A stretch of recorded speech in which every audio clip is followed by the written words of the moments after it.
Apa kabar teman-teman semua? Terima kasih sudah bergabung bersama kita di acara Bincang Hutan Tropis Gajah Sumatera.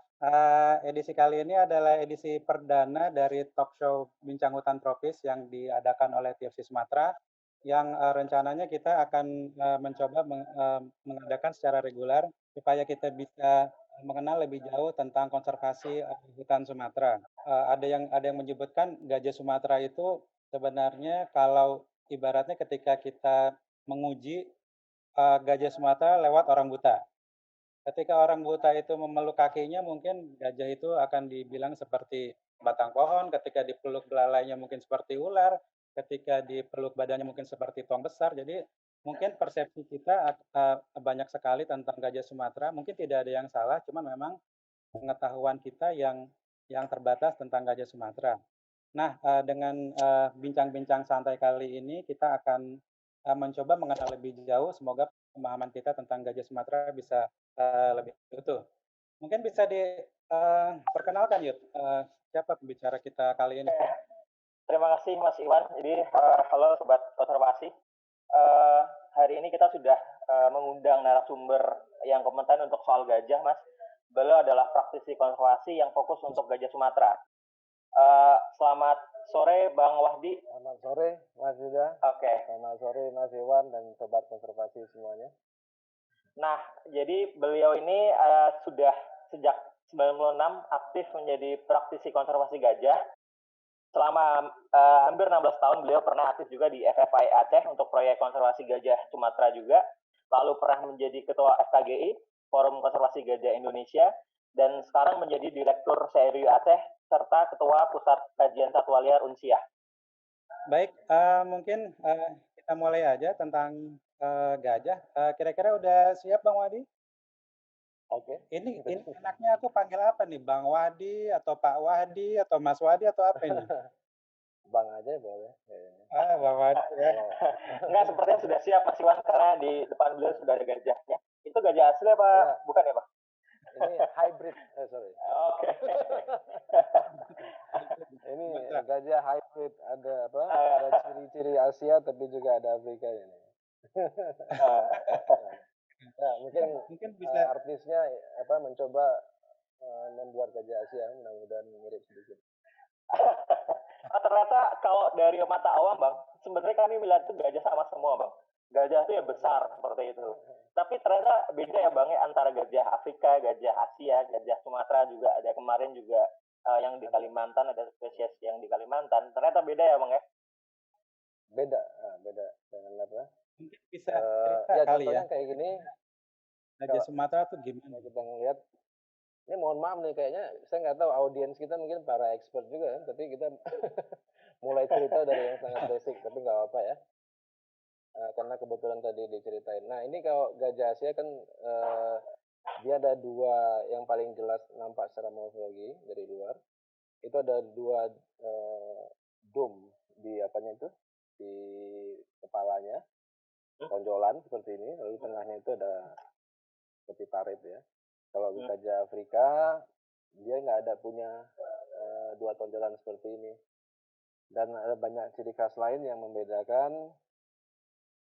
Di gajah Afrika dia kulitnya lebih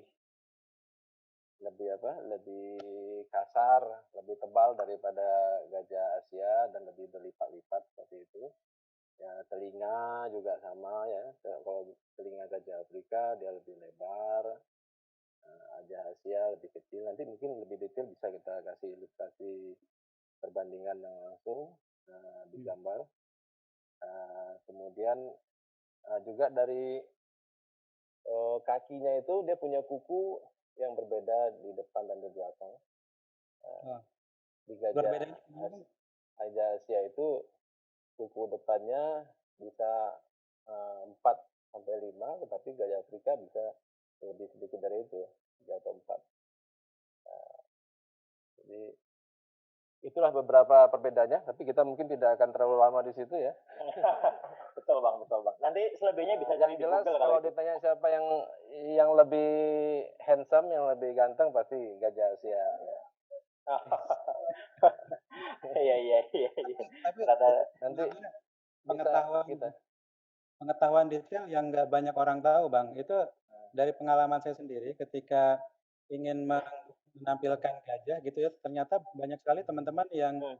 menampilkan itu gajah Afrika tuh sebenarnya. Kita nggak terlalu aware Ya, perbedaan benar. gajah Betul. Sumatera dengan gajah Afrika. Mungkin Kalau bisa di ini, kalau dilihat perbandingan itu, kalau oh bisa iya, Boleh, kita boleh. lihat sedikit nah, ini. bedanya tuh gimana tuh? Ini nih. Oke. Nah, ini kan kelihatan ya. Kalau di Boleh punggungnya mungkin. ini Oke. bisa nggak nih ya? Ini lihat. Ini kan pada gajah Asia nih tipe punggungnya seperti ini ya, melengkung. Ya. Kalau di gajah Asia itu justru dia cekung gini. Oh, di dekat Tadi punuknya. yang saya bilang tuh di kepala gajah Asia itu ada 2 dome seperti ini. Kalau gajah Afrika dia nggak punya, dia flat seperti. Nah, tipikal kuping juga berbeda, ya. Ini kakinya tadi yang kita cerita berbeda. Kalau dideketin ternyata beda ya, Bang ya. Kupingnya aja udah kelihatan beda tuh. Kalau Gede sama kecil. iya. Kemudian di gajah Afrika itu baik jantan maupun betina kedua-duanya itu ada gading. Ya, memang gading yang jantan lebih besar. Tapi di gajah Asia hanya yang jantan yang punya gading, yang betina itu kita namakan caling. Nah, caling kadang-kadang malah nggak kelihatan, nggak muncul juga calingnya.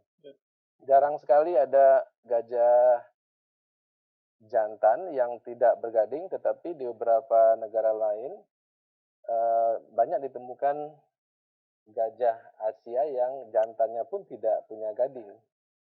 Ya, itu dinamakan kalau di India itu dipanggil makna.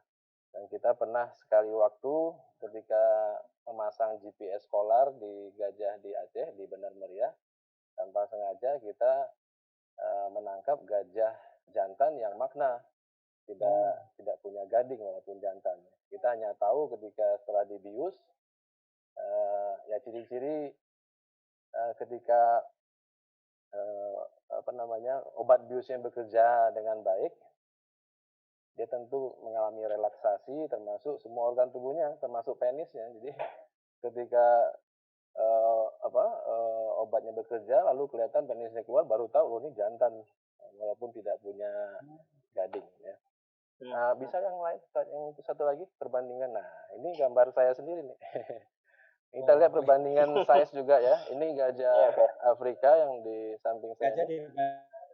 dibandingin Yang gajah kepala ya. kalau kita lihat ukuran kepala, tinggi kepala saya itu hanya di bawah bahunya ya, di dada ya.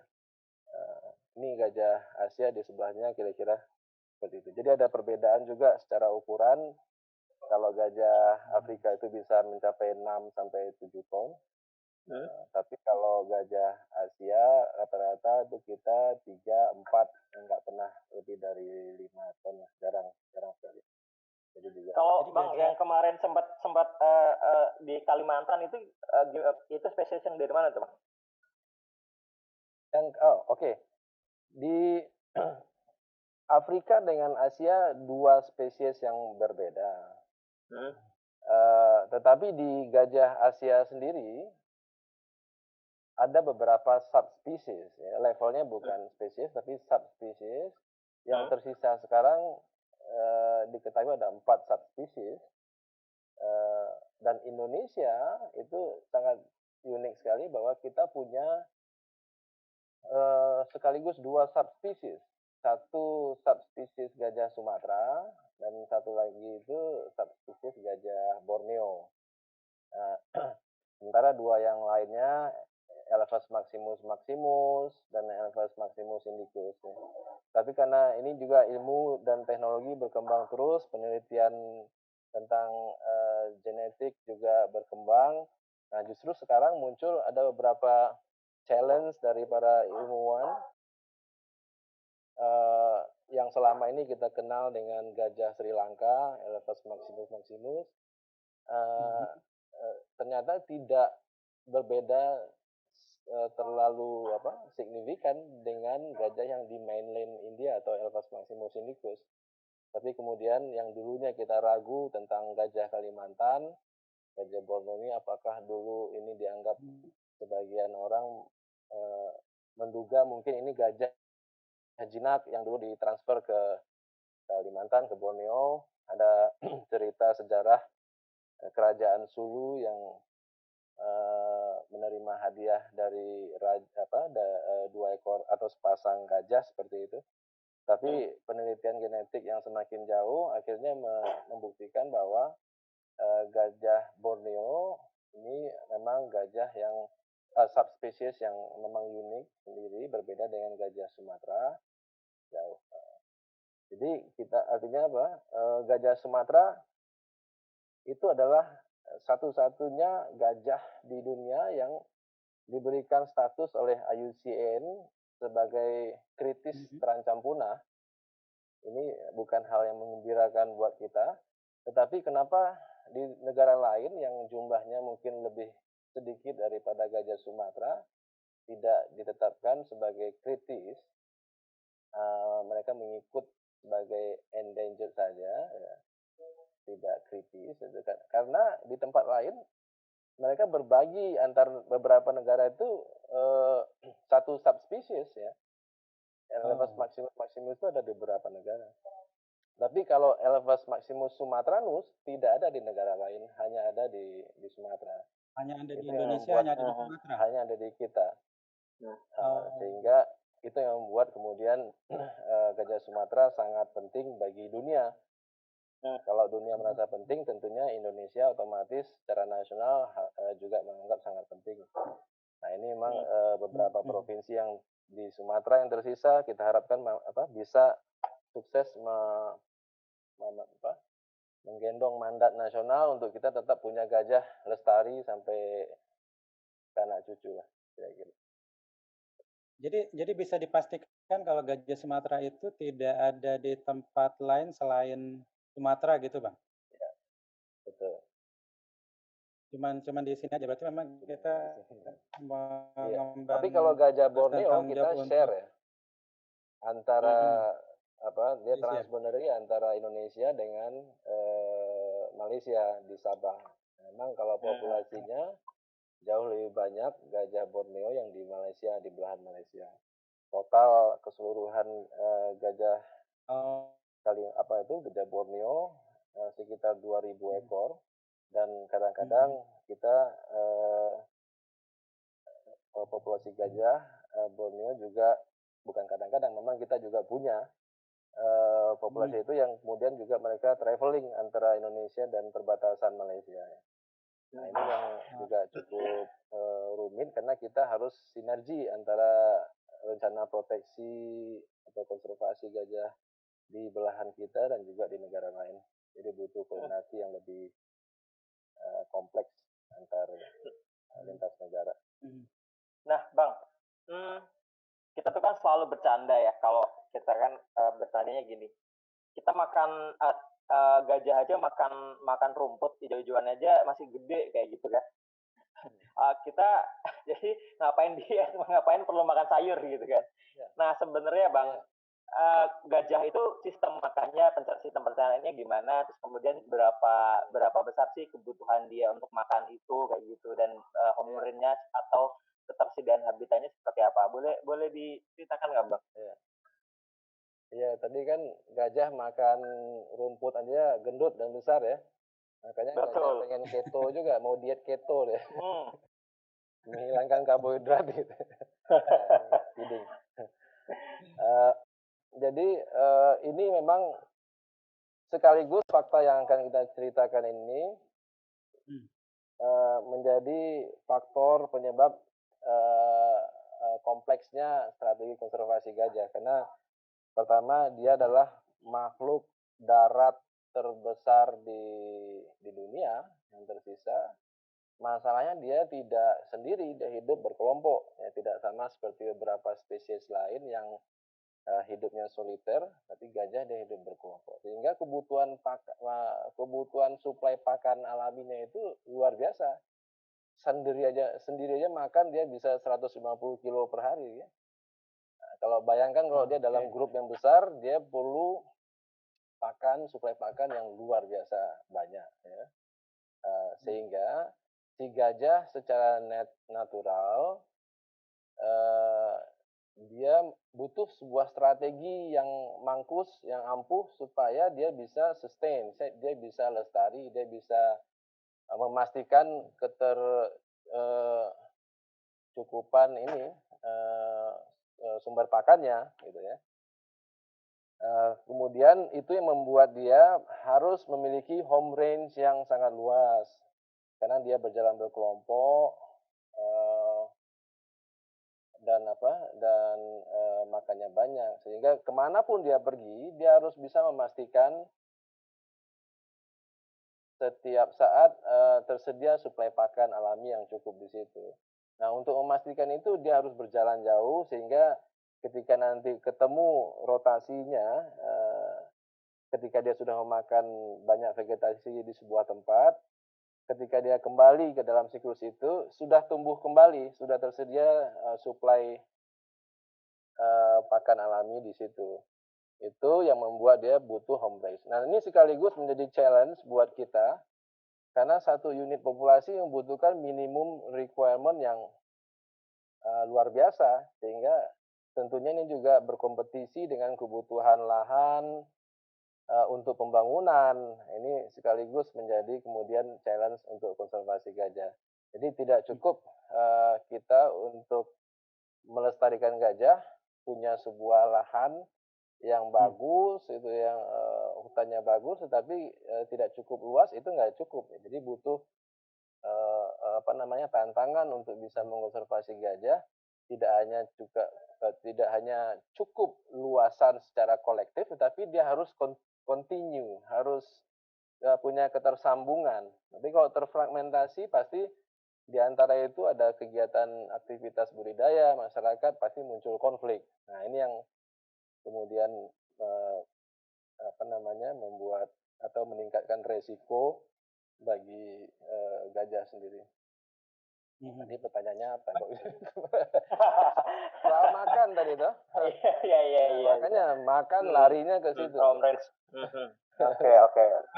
Kalau kaitannya dengan soal makan dan pakan gajah, apakah ada sekarang perubahan pola gajah nggak? Dulu mungkin kita tidak mengenal gajah itu suka makan pucuk sawit misalnya.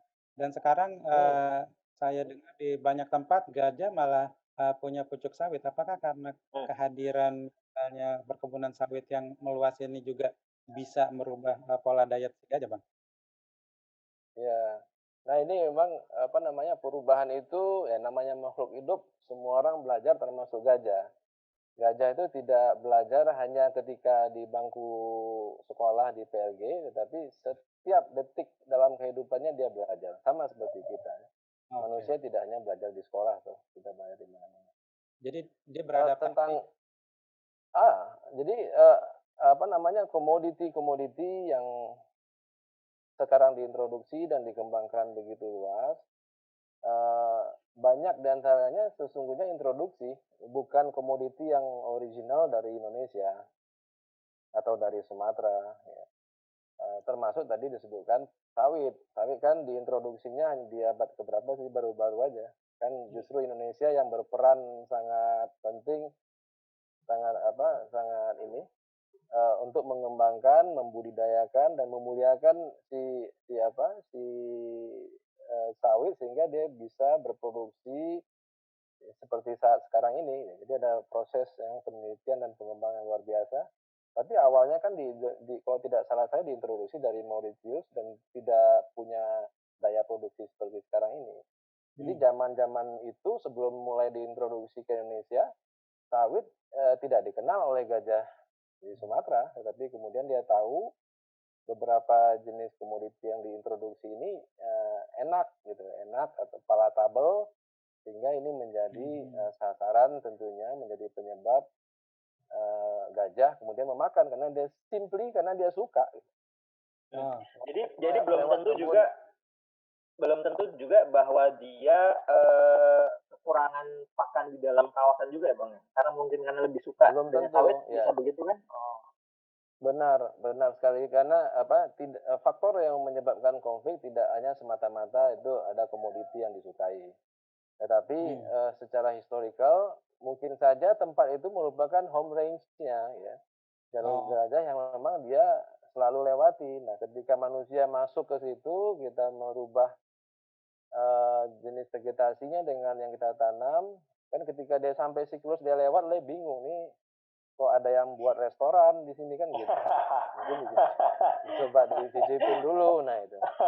Ini sebenarnya penting sekali pertanyaan tentang komoditi ini karena pertama ini menjadi masalah kenapa kita juga berkonflik, tapi sekaligus pilihan-pilihan jenis komoditi ini justru harusnya juga menjadi solusi. Bagaimana kita ke depan masyarakat kita bisa live in coexistence antara gajah dan masyarakat dan gajah liar. Sehingga tidak harus selalu berujung pada konflik yang kemudian ujung-ujungnya ada tindakan retaliasi, lalu membunuh, meracun, dan segala macam. Akhirnya kita bisa punah gajahnya seperti itu. Jadi memang strategi pemilihan komoditi sangat penting. Ya. Kita tanya-tanya terus nih. Terus Bang Wadi ngomong terus, kalau mau minum, ambil minum aja ya. Nggak, soalnya Bang Wadi satu diserbu dua nih Bang. Juga beberapa peserta yang lain udah nanya juga sebenarnya. Banyak lagi sih apa yang kita pengen. Saya tertarik. Oke, Mas Bang dulu deh. Home range gitu ya. Tapi home range start dulu. Aku masih pengen memperdalam soal makanan. Ketika tadi dibilang bahwa gajah itu menyesuaikan makanannya sesuai dengan home range-nya gitu loh. Tapi ada nggak misalnya sumber daya atau makanan-makanan yang memang tidak disukai gajah gitu loh. Jadi misalnya gajah tidak suka dengan komoditas ini dengan komoditas itu sehingga tadi juga nanti ada kaitannya dengan yang koeksistensi dengan yang Abang bilang tadi tuh. Kira-kira ada nggak komoditas itu seperti itu? Ini $1 billion question. Wih. Ini banyak sekali sebenarnya dan sudah di-studi juga pilihan-pilihan komoditi yang diusahakan oleh masyarakat kita yang ternyata tingkat preferensi gajah itu berbeda-beda antara satu jenis komoditi dengan yang lainnya. Dan belum tentu yang tidak disukai gajah itu punya nilai ekonomi lebih rendah. Kadang-kadang dia punya nilai ekonomi yang lebih tinggi juga ya. Nah, sesungguhnya saya bukan mempromosi, tapi istri saya dia dokternya ngambil fokusnya melihat bagaimana preferensi gajah terhadap beberapa jenis komoditi yang ditanam masyarakat di Aceh. Nanti lain kali bisa ngundang dia untuk diskusi. Boleh. Tapi ini yang saya ingin highlight justru pilihan-pilihan komoditi yang tidak disukai gajah ini mestinya menjadi strategi yang penting bagi upaya mitigasi atau penanggulangan konflik gajah. Karena masyarakat kita menyebut ini sebagai konflik karena apa? Bukan karena gajah ada di sekitar mereka atau lewat, tetapi karena secara ekonomi mereka dirugikan. Sehingga ini tidak semata-mata permasalahan konservasi, tapi juga permasalahan ekonomi yang harus diadresnya dengan berbagai pendekatan, termasuk pendekatan ekonomi. Nah, saya mau cerita bahwa tentang strategi dan teknik penanggulangan konflik ini kan kita biasalah belajar ke sini ke sana, melihat di Thailand gimana, di India, di Afrika seperti apa ya. Terus terang setelah saya melihat di banyak tempat, kita tidak tempat yang paling baik untuk kita belajar tentang teknik penanggulangan atau mitigasi konflik gajah justru adalah sesungguhnya saya bilang di Aceh. Ya. Saya menemukan setelah keliling di Aceh. Maksudnya apa? Maksudnya di Aceh tetapi pada zaman dulu. Kita belajar bagaimana masyarakat Aceh dulu, kalau kami bilang itu zaman Indatu kami dulu di Aceh, bagaimana kita bisa masyarakat Aceh dulu bisa hidup secara berdampingan secara harmonis dengan gajah. Jadi tidak perlu belajar ke Afrika. Nah, ini yang harus kita belajar kembali. Zaman dulu zaman ketika kejayaan Kesultanan di Aceh, zaman Apa Sultan Bang? Samudra Iskandar Pasai Muda, Bang maksud? ya, ya. Iskandar Samudra Pasai. Uh, Samudra Pasai juga salah satu kerajaan yang di daerah Pasai, tapi yang Aceh Darussalam waktu itu, yang lebih banyak literatur yang terkait gajahnya. Pada saat itu ada kanun dari Sultan yang memerintahkan rakyat Aceh itu untuk menanam beberapa jenis komoditi unggulan. Salah satunya itu pala dan lada, gitu ya. Nah, nampaknya kedua jenis ini komoditi adalah komoditi yang memang asli berasal berada di sini juga, gitu. Sehingga secara empiris dengan waktu yang begitu panjang, mereka sudah memang terbukti bisa survive dengan keberadaan gajah di situ. Karena dikatakan bahwa kebutuhan global untuk pala itu 70% itu disuplai oleh Kesultanan Aceh pada saat itu, abad ke-16 ya. Lalu 50% kebutuhan lada untuk dunia itu dari Aceh. Jadi bisa kita bayangkan itu seberapa banyak kuantitinya. Artinya memang bisa diproduksi dengan sangat-sangat baik. Tapi kenapa Aceh bisa memproduksi begitu banyak? Pada saat yang bersamaan persis sama juga dalam manuskrip dan buku-buku sejarah dikatakan bahwa di Darudonya, itu istilah untuk Banda Aceh sekitar kerajaan Aceh Darussalam, raja itu memelihara hampir 1.000 ekor gajah jinak. Itu yang captive ya, yang captive. Itu yang Itu ditangkap, yang jinak, yang dipakai untuk perang. Mereka dia shipping itu gajah untuk perang ke Kedah, ke Malaysia, kemana-mana itu. Termasuk juga untuk berbagai keperluan lain ya. Itu mencerminkan betapa lebih banyaknya, walaupun angka yang liar tidak dapat kita peroleh, tetapi jumlah yang captive saja hampir 1.000 ekor itu mengindikasikan bahwa signifikan, pasti sangat signifikan jumlah yang liar juga. Nah, ternyata pada kondisi tersebut kita masih bisa panen lada dan pala, simply karena memang komoditi itu precisely compatible dengan gajah, nggak ada masalah, karena dia nggak makan lada dan pala. Nah, memang ada beberapa komoditi lain yang kemudian diintroduksi, ya, tetapi juga katakanlah tidak bermasalah dengan gajah. Contohnya kopi juga diintroduksi, kopi Arabica ke Aceh Tengah itu. Tetapi sekarang ini ada konflik juga, tapi di daerah Benar Meriah, Aceh Tengah, kita lihat di kebun-kebun kopi itu tidak diganggu, kopinya ranum-ranum tidak diganggu, tetapi justru yang dimakan itu pohon peneduh kopinya misalnya, atau mungkin masyarakat terganggu karena masuk dan merusak beberapa properti, gubuk dan segala macam. Tapi ada banyak komoditi yang lain, termasuk kopi salah satunya, yang walaupun juga diintroduksi belakangan, tetapi juga tidak diganggu gajah. Jadi kita harus lebih cerdas, artinya jangan kita tuntut gajah yang kemudian menyesuaikan diri dengan kita, tapi kitalah manusia yang khalifah, yang memiliki akal pikiran, yang kita harus mampu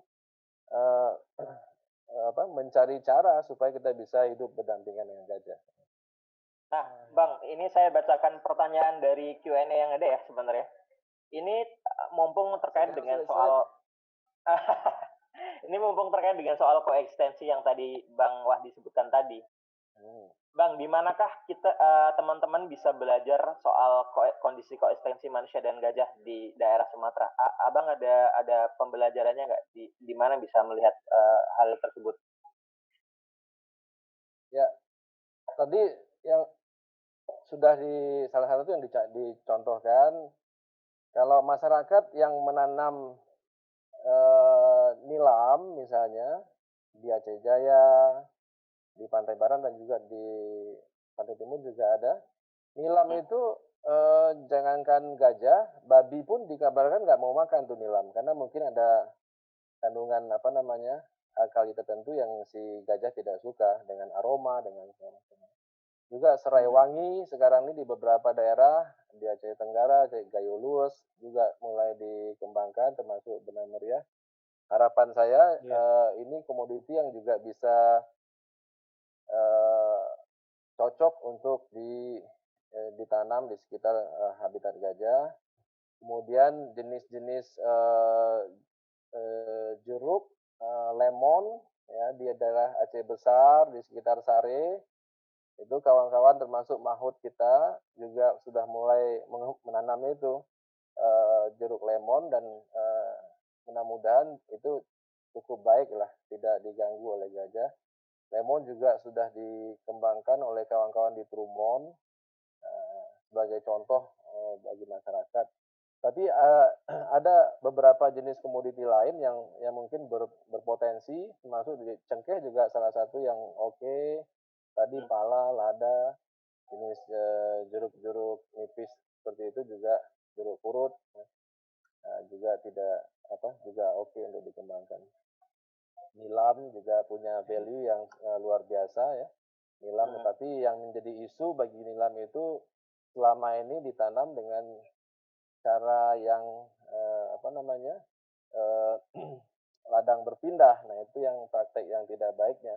Tapi kalau nanti teknologi berkembang, kita bisa tanam. Bahkan saya sudah mendengar sekarang sudah ada teknik-teknik untuk penanaman nilam yang lebih intensif, tidak harus dengan ladang berpindah. Ya, itu salah satu kandidat komoditi yang cocok dan punya nilai ekonomi yang sangat tinggi juga.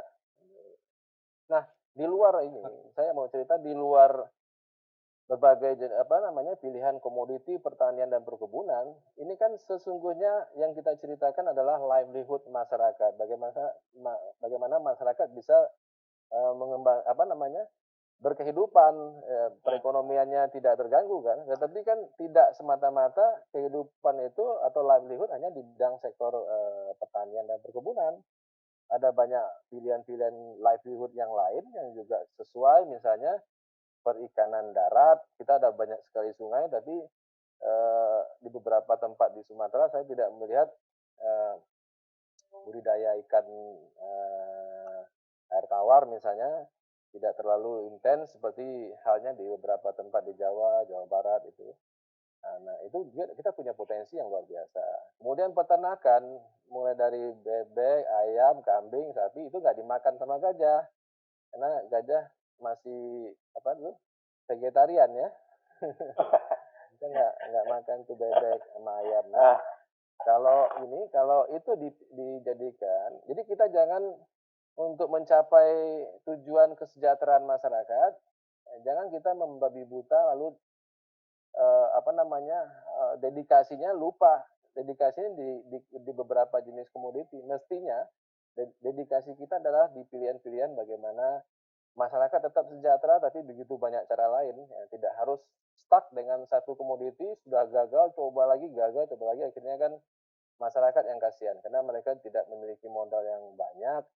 Kalau sudah harus replanting berulang kali, kalau memang tidak sesuai, ya kita harus ngalah. Coba dengan beberapa komoditi lain yang juga punya potensi. Gitu. Oke, ini makin menarik nih perbincangan kita nih, banyak sekali pertanyaan dari teman-teman. Tapi saya juga masih ada pertanyaan di sini, Bang. Tadi yang terkait soal home range, Bang. Jadi disebutkan bahwa gajah itu kan punya home range, Bang. Punya jalur di mana nanti suatu saat dia akan kembali ke ke daerah yang dimana dia dulu pernah menjelajah. Nah, terus kemudian ada upaya-upaya misalnya untuk menyelamatkan kantong populasi gajah itu dilakukan relokasi gajah dari satu tempat ke tempat lain. Itu kalau misalnya langkah-langkah yang diambil seperti itu, apakah bisa mengganggu katakanlah memori atau ingatan gajah tentang home range-nya, Bang? Kira-kira mau pendapat Abang gimana, Bang? Seindah apapun namanya, tetap itu bukan situasi yang paling ideal dibandingkan memang semua spesies hidup di alamnya, di yang asli ya, di habitat aslinya gitu.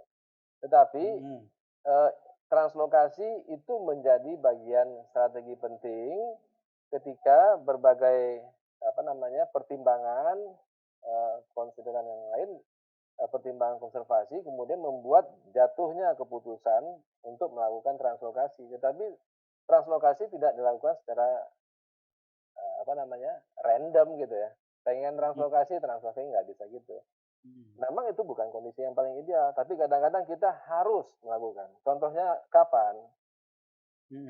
Ketika satu populasi gajah yang karena aktivitas pembangunan yang begitu intens di sekitarnya menyebabkan dia terisolir, lalu mungkin ada banyak insiden yang kemudian membuat populasinya semakin mengecil, ya. Lalu si populasi ini menjadi tidak lagi layak atau tidak lagi viable untuk bisa dipertahankan secara jangka panjang di situ. Karena ketidaktersediaan habitat yang cukup, populasinya kemudian menjadi sex ratio-nya jadi skewed, kemudian juga jumlahnya mungkin shrinking, tinggal 2-3 ekor. Nah itu tidak mungkin kita akan mempertahankan di tempat yang sama, ya. Karena apa? Karena walaupun si gajah masih hidup, kalau cuma 2-3 ekor dan dia terisolir begitu jauh dengan kelompok yang lain, fungsi secara ekologinya untuk jangka panjang sudah hilang dia. Habis umurnya dia mati,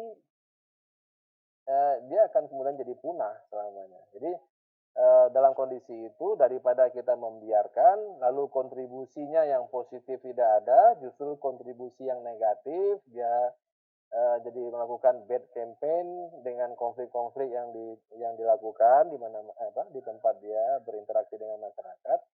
Nah itu tidak bagus untuk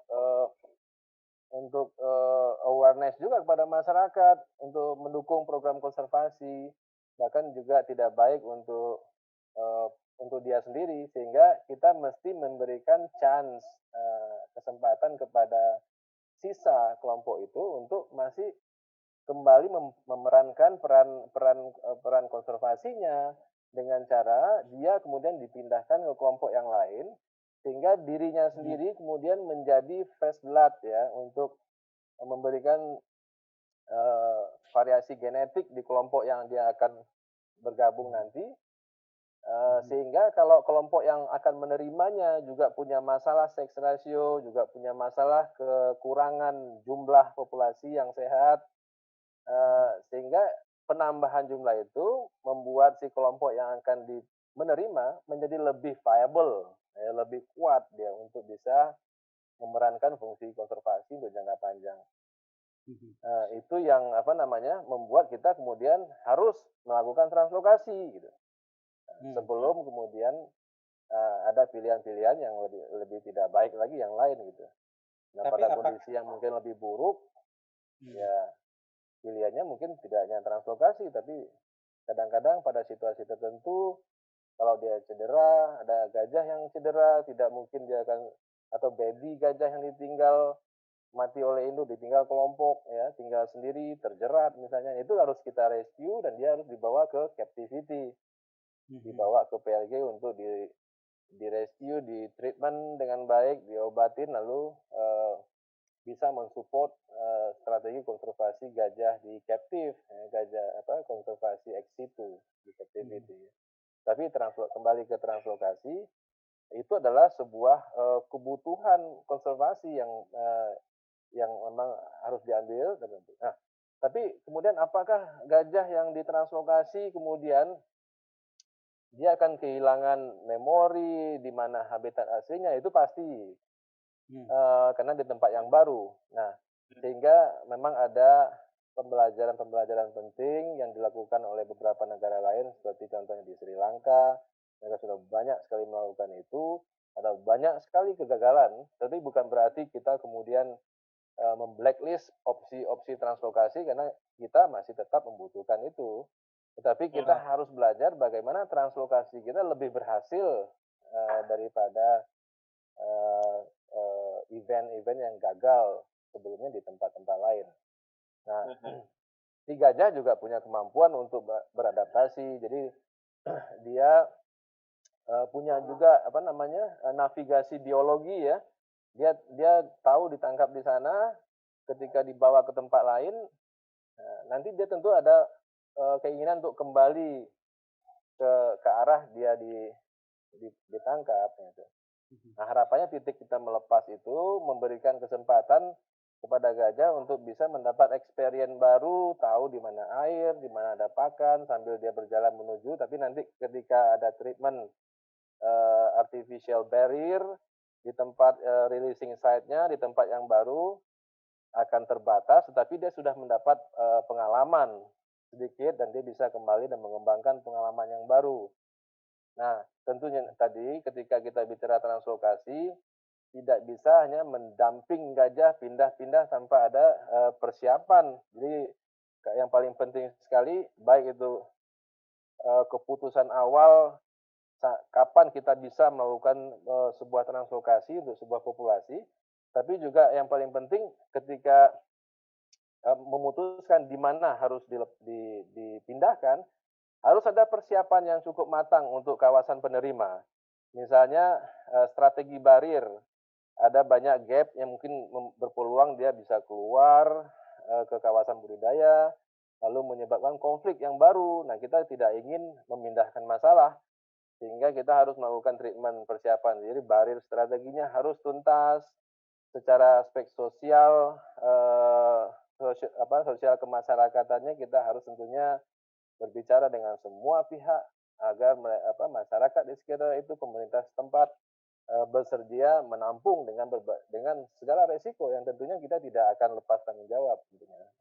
Pemerintah dalam hal ini BKSDA dan Dirjen KSDAI tentu tidak akan sembrono melakukan pemindahan yang tidak dengan persiapan matang. Oke, Mas Iwan dan Bang Wadi, ini 15 menit terakhir kita ini, bolehkah kita bacain beberapa pertanyaan yang masuk dari teman-teman? Karena banyak banget Bang, ternyata teman-teman ini cukup aktif.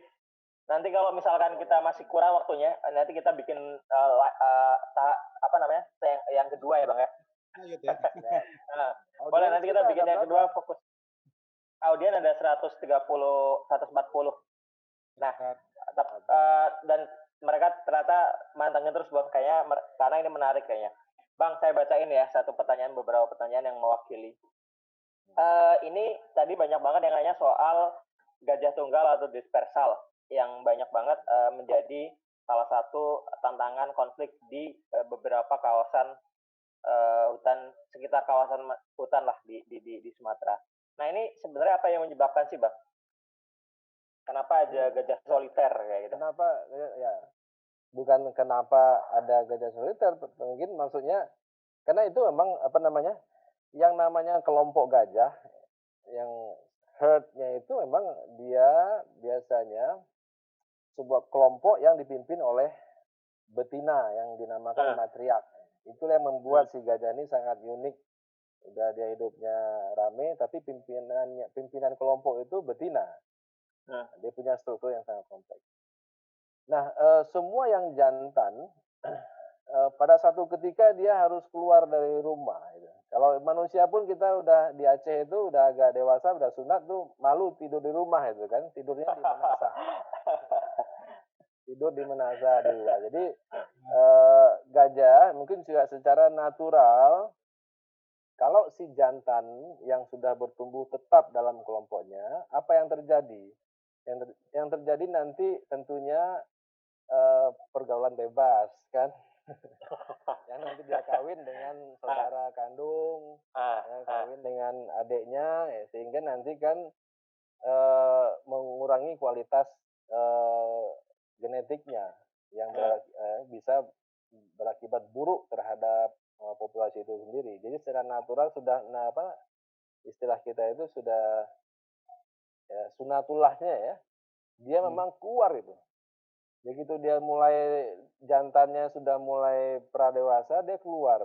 Mulai dia soliter atau membangun kelompok yang yang longgar dengan jantan lain. Ya, kadang-kadang ada namanya bull group itu atau bachelor group ya, orang-orang yang anak muda yang tadi yang nakal-nakal ini dia keluar buat kelompok sendiri. Nah, yang jantan yang masih juvenile, yang baby, dia masih ikut kelompok besar gitu. Nah, masalahnya ketika dia mencoba keluar dari kelompoknya dan harapannya dia akan ketemu nanti kelompok lain yang punya ikatan darah yang jauh ya, secara genetik harap. Tetapi di banyak situasi kita sudah kondisi habitat kita itu terfragmentasi. Jadi banyak juga event di mana kelompok ini kemudian sudah walaupun dia masih punya cukup habitat, tetapi dia tidak lagi terkoneksi dengan populasi yang lain gitu. Sehingga dia tidak bisa masuk ke kelompok yang lain sih. Nah, ini yang kemudian juga menjadi sering menjadi konflik ya. Si jantan muda keluar, dia memang jadi soliter. Dia memang akan jadi soliter pada saat itu, atau dia bergabung secara renggang dengan kelompok jantan lainnya, dan sering membuat rebel ya. Ini yang main-main ke kampung, yang main ke camp CRU, kadang-kadang menyerang gajah-gajah kita. Nah, kalau kondisinya seperti itu dan dia tidak mungkin untuk bisa ketemu kelompok yang lain, tentunya kita dalam konteks pengelolaan atau manajemen populasi yang lebih advance, ini mungkin harus kita, sumber daya genetik ini harus kita gunakan untuk membantu atau dipindahkan ke kelompok lain yang mungkin jantannya sudah habis, sudah berkurang karena mungkin diburu. Tadi diingat bahwa di gajah Sumatera tidak yang betina tidak punya gading ya, sehingga target pemburuan untuk gading itu hanya di jantan. Nah, kalau di Afrika kan jantan betina ada gading, jadi kalau untuk kebutuhan gading dia bisa menjadi target dua-duanya. Nah, kalau di kita mungkin di beberapa tempat secara historikal mungkin diburu gadingnya, sehingga yang jantan tersisa mungkin sedikit. Nah, makanya si soliter jantan tadi mungkin bisa membantu dimasukkan ke kelompok yang sudah tidak ada jantannya atau sudah berkurang ya. Nah, seperti itu. Nah, itulah tadi berhubungan dengan pertanyaan sebelumnya.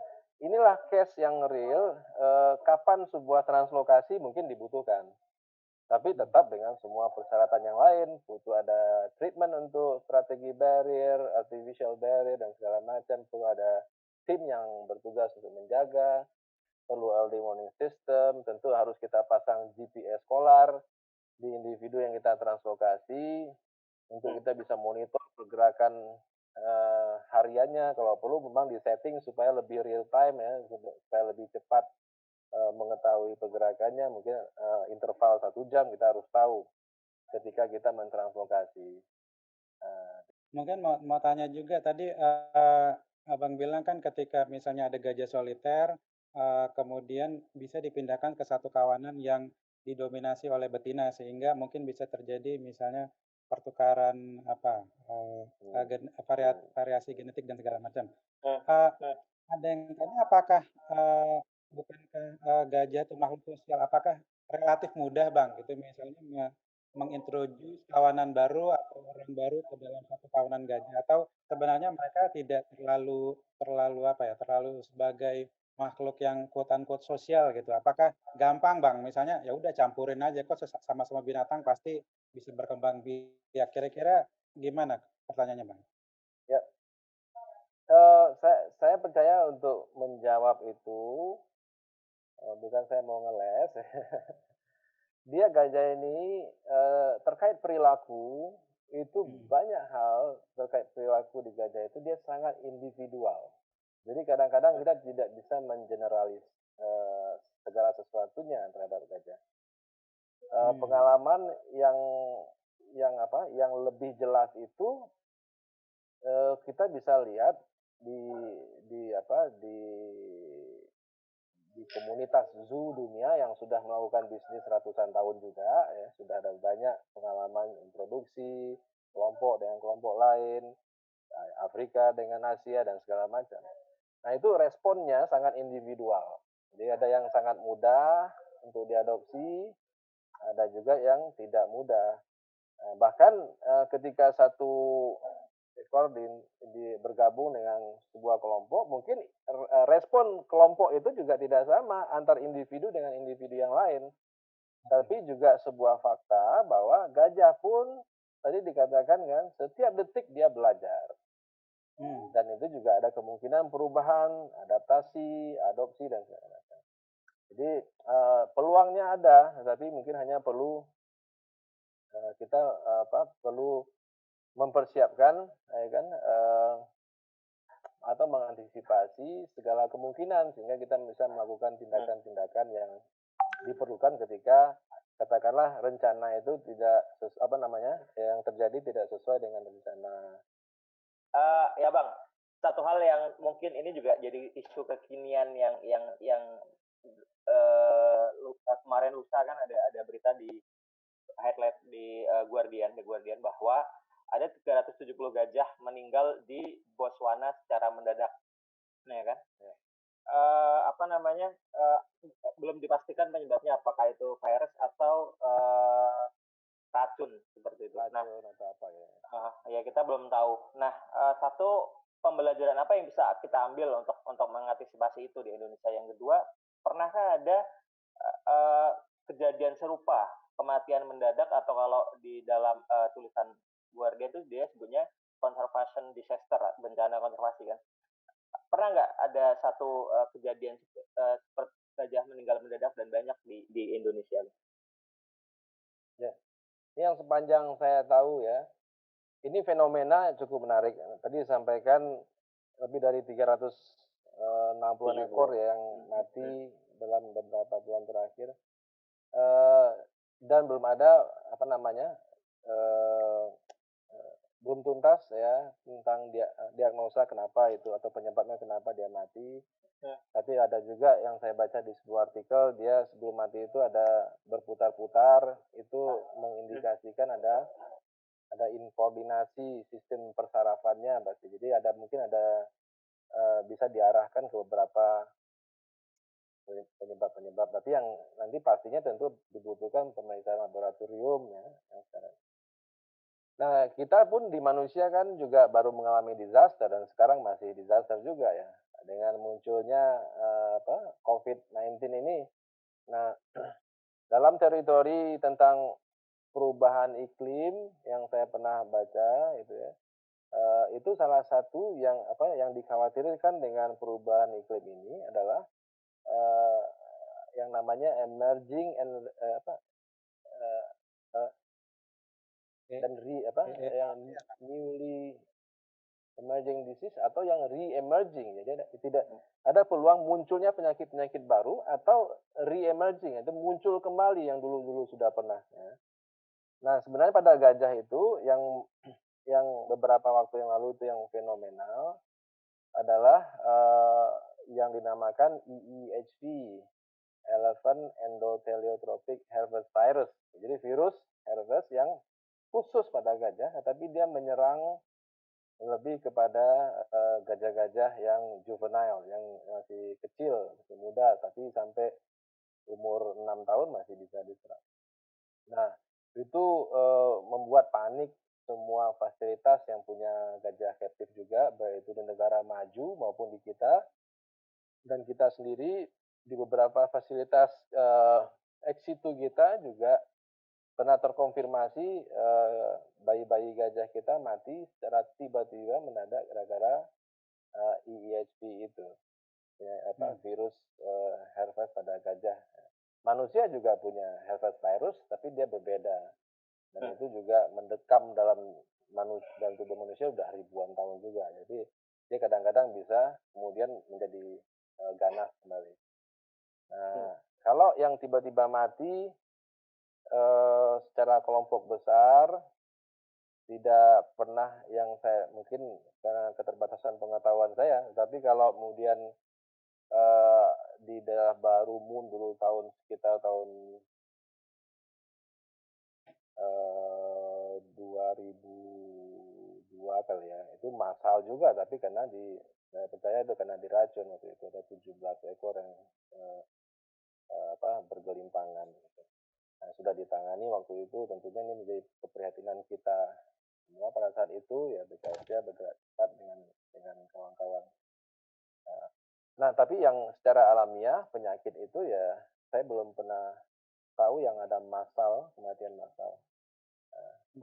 Yang salah satunya yang berbahaya sekarang yaitu yang EHV ini karena dia menyerang gajah-gajah bayi-bayi itu. Nah, kita berharap sekali kan semua fasilitas captive kita di X itu tentunya salah satu mandat mereka adalah untuk breeding sehingga kita bisa setidak-tidaknya membuat itu populasi yang captive bisa menjadi sustain. Jadi tidak berharap untuk kebutuhan captive, kebutuhan X itu kita tidak harus ngambil dari yang liar ya. Sehingga kalau ada breeding yang bagus di captivity ini baik. Tapi kalau ada ancaman EHV ini kita cukup prihatin.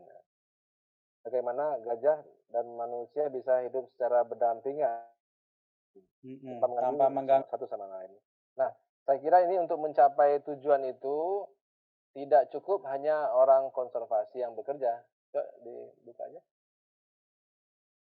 Tetapi butuh semua sektor yang terkait untuk bisa berperan untuk mewujudkan situasi yang ideal itu. Tadi salah satunya tentu pilihan-pilihan komoditi yang diusahakan oleh masyarakat, baik oleh masyarakat maupun oleh pemerintah, tentunya harus sesuai dan dengan kondisi dan fakta di mana ada gajah di sekitar kawasan. Nah, sehingga jangan sampai kita memaksakan beberapa komoditi yang sudah kita tahu tidak compatible, tidak cocok untuk gajah, tapi dipasarkan, ditanam oleh sebagian masyarakat di habitat yang langsung berbatasan dengan gajah. Ini mungkin kalau bisa dilihat kemari sedikit sebagai konklusi karena waktunya sangat sedikit. Kita enggak.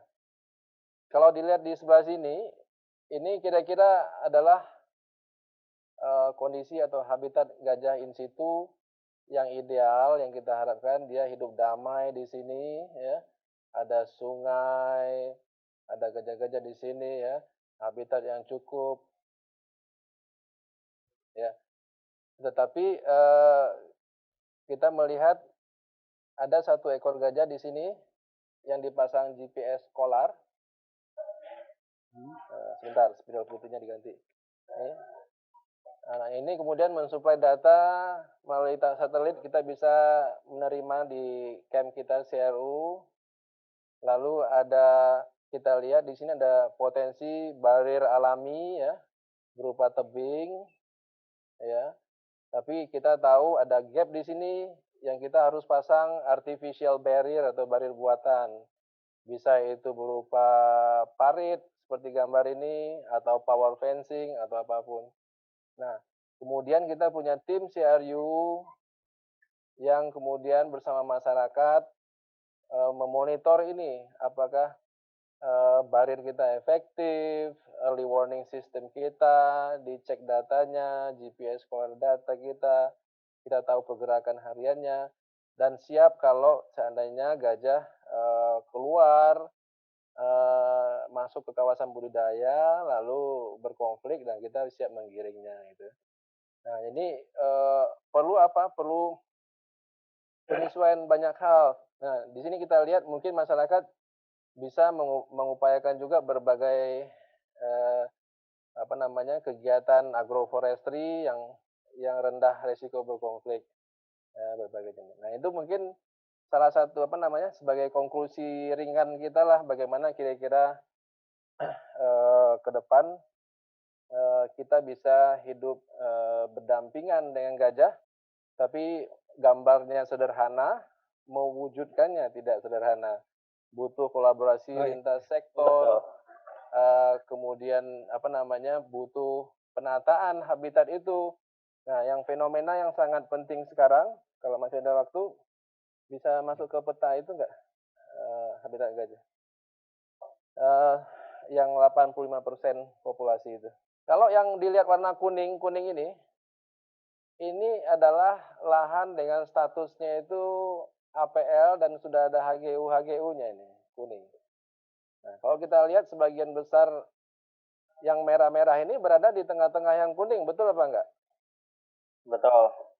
Ya, Nah, yang hijau-hijau gelap ini, kira-kira ini adalah tutupan hutan. Ya. Memang masih ada beberapa kawasan konservasi kita yang bagus, seperti di sini ya, di pojok bawah ini. Ya, ada Taman Nasional Waikambas, ada Bukit Barisan Selatan yang memang memiliki populasi dan aman di dalam situ, tetapi sebagian besar tempat lain gajah itu berada di tengah-tengah konsesi perkebunan. Nah, kalau kita melihat Aceh, syukurnya itu Aceh itu yang di sini ya, ujung, kita masih punya tutupan hutan yang bagus ya.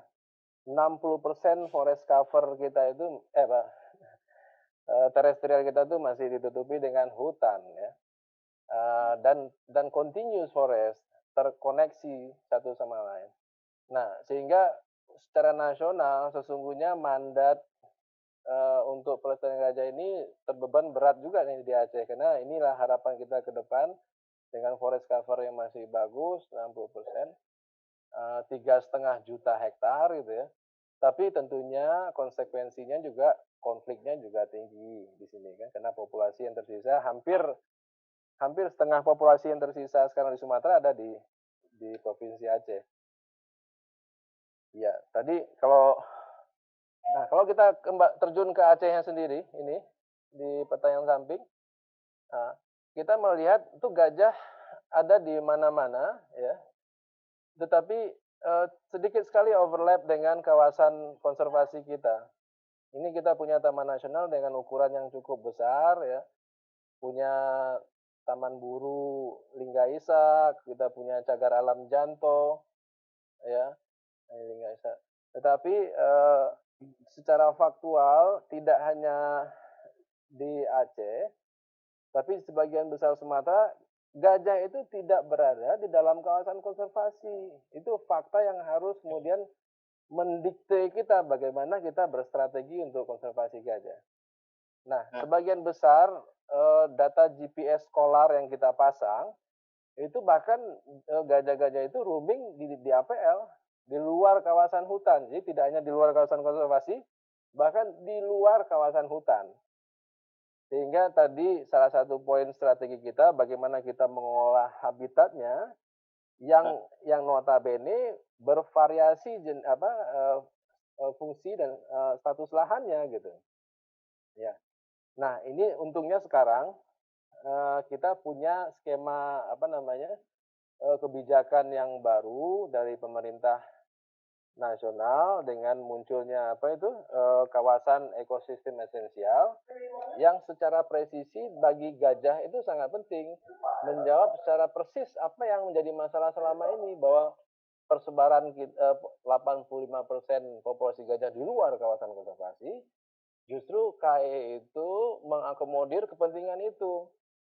KAE kan di luar kawasan konservasi tapi dia penting untuk biodiversity, termasuk nanti kalau juga di luar kawasan hutan di APL pun boleh, dan itu di-encourage agar pemerintah daerah untuk terlibat berperan lebih aktif untuk pengusulan dan pengelolaan KAE bersama multi stakeholder. Jadi ini melakukan konservasi gajah di depan.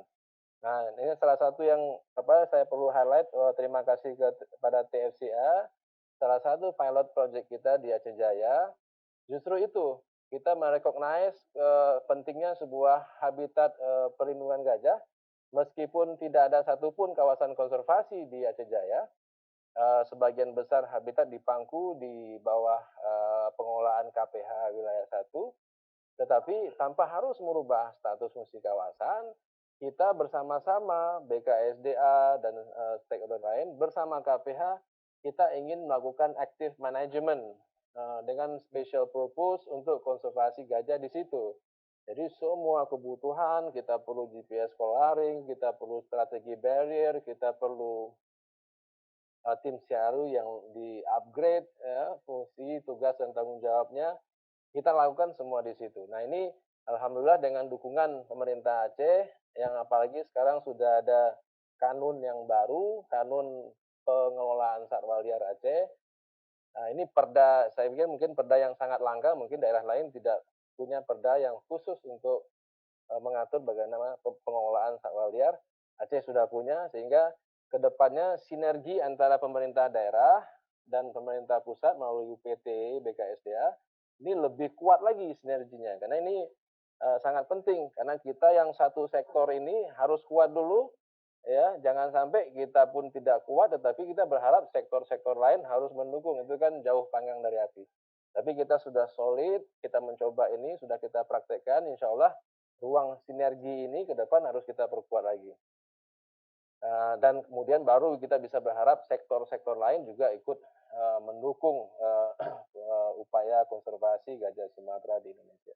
Jadi, jangan lupa nantikan bincang hutan tropis kita berikutnya. Dan satu quote tadi yang saya rasa penting juga kita ingat-ingat bahwa gajah itu setiap detik belajar. Mungkin itu pelajaran juga yang bisa diambil buat kita supaya kita juga bisa mendidik setiap belajar. Mas Iwan. Ya. Ya, Mas Iwan. Ada orang bilang elephant never forget. Yes. Berarti yang orang sering lupa bahwa you also never forget an elephant. Kita juga nggak lupa ke gajah, toh. Iya. Ya, terima kasih Bang Wadi selaku narasumber utama kita. Terima kasih juga buat Mas Wida selaku co-host dan juga teman-teman yang di CRU maupun di TFC Sumatera yang membantu terselenggaranya acara ini. Yuda sudah mengucapkan pamit, kami juga ingin mengucapkan pamit.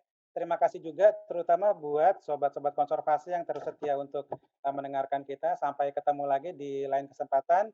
Assalamualaikum warahmatullahi wabarakatuh.